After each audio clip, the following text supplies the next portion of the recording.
Lakini unaweza ukajiuliza nini hasa ambacho kimefanya huyu malaika Abaddon aogopwe sana?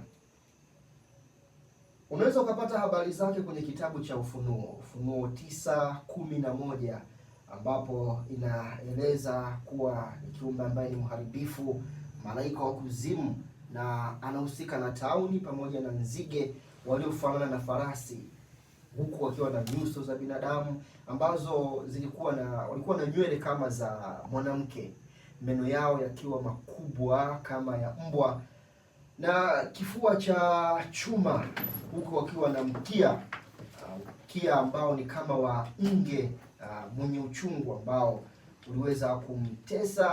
ulikuwa unawatesa binadamu kwa muda wa miezi 5. Ulikuwa unamtesa mtu yeyote ambaye alikuwa na muhuri wa Mungu kwenye paji la uso wake.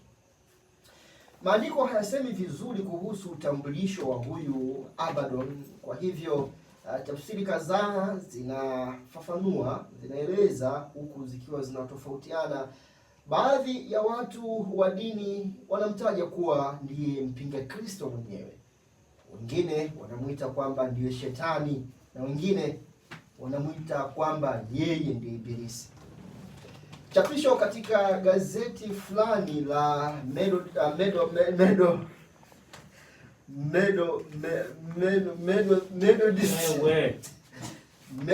chapisho katika gazeti la Methodisti inayojulikana kama The Interpreter